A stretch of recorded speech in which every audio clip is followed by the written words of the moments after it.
الحمد لله رب العالمين، والصلاة والسلام على سيد المرسلين محمد وآله وأصحابه أجمعين ومن تبعهم بإحسان إلى يوم الدين.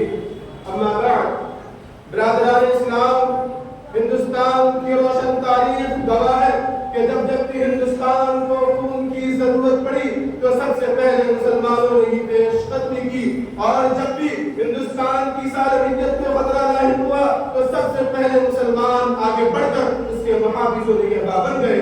انگریزوں کے خلاف صدائے جہاد بلند کرنے والے انگریزی سامراجی سے انگریزی سامراجی طاقت سے نبرد آزما ہونے والے مسلم حکمراں تھے. سب سے پہلے سید احمد شہید اور شاہ اسماعیل شہید نے پرچم جہاد کو بلند کیا. جب پشاور کے بالا کوٹ کے علاقے میں سکھوں سے جہاد کرتے ہوئے امیر المؤمنین سید احمد شہید اور ان کے رفقا شہید ہو گئے تو طویل عرصہ تک خاموشی کی اجازت نہیں رہی.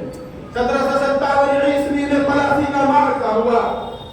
1757 عیسوی میں پلاسی کا معرکہ ہوا اور شیر بنگال نواب سراج الدولہ نے ایسٹ انڈیا کمپنی کے خلاف عالم جہاد کو بلند کیا اور انگریزوں سے ٹکر لی، مگر اپنے سپہ سالار ویر جعفر کی غداری کی وجہ سے فتح شکست میں بدل گئی اور ہندوستان کا طویل حصہ انگریزوں کے قبضے اقتدار میں چلا گیا.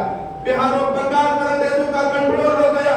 پھر جنوبی ہندوستان میں ٹیپو سلطان کی گرج سنائی دیتی ہے. اس مرد خدا نے انگریزوں کو ہندوستان کی پاک سے زمین سے نکالنے کا عزم کر لیا تھا، مگر ان کے ساتھ بھی غداری کا معاملہ ہوا اور اس کے سپہ سالار میر قاسم نے غداری کر کے ہندوستان کو صدیوں کے لیے انگریزوں کے غلامی میں دینے کا راستہ ہموار کر دیا. اور ٹیپو سلطان بادل وطن کی حفاظت کرتے ہوئے شہید ہو گیا. ٹیپو سلطان کی شہادت پر انگریز افواج کے جنرل نے بڑے فخر سے کہا تھا کہ یہ ہندوستان ہمارا ہے. برادران ملت، ٹیپو سلطان کی شہادت نے ہندوستان کی آزادی پر سیاہی پھیر دی. پھر بھی آزادی کے متوالے پرچم حریت کو بلند کرتے رہے.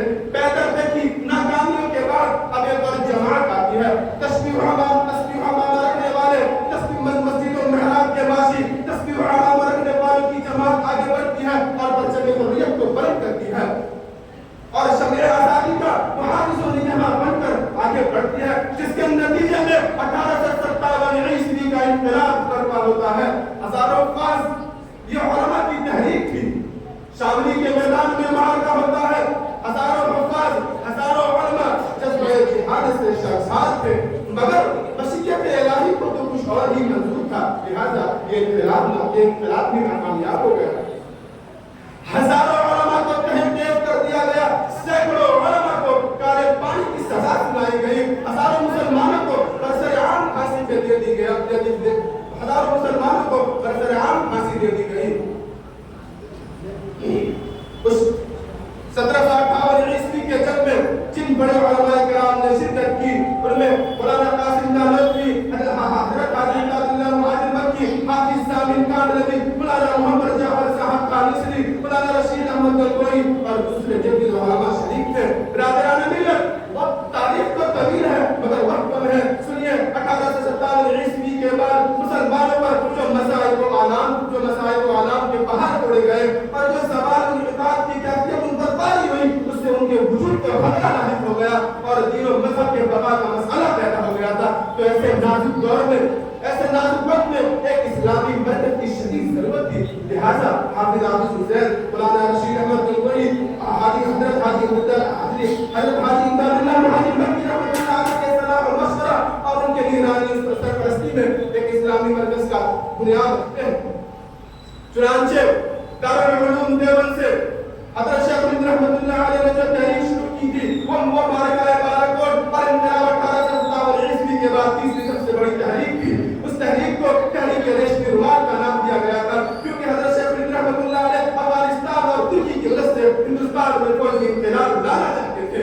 انہوں نے ایک ریشمی رومال میں ہندوستان کا نقشہ افغانستان کے راستے سے ہندوستان میں داخل ہونے کے راہ کو نقش و نگار کی شکل میں افغانی بادشاہ کو سمجھایا تھا، مگر یہ رومال بھی ان کے خادم کی جاسوسی کی وجہ سے پکڑ لیا گیا.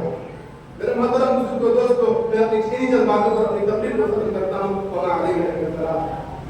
نبی احمد محمد عرفات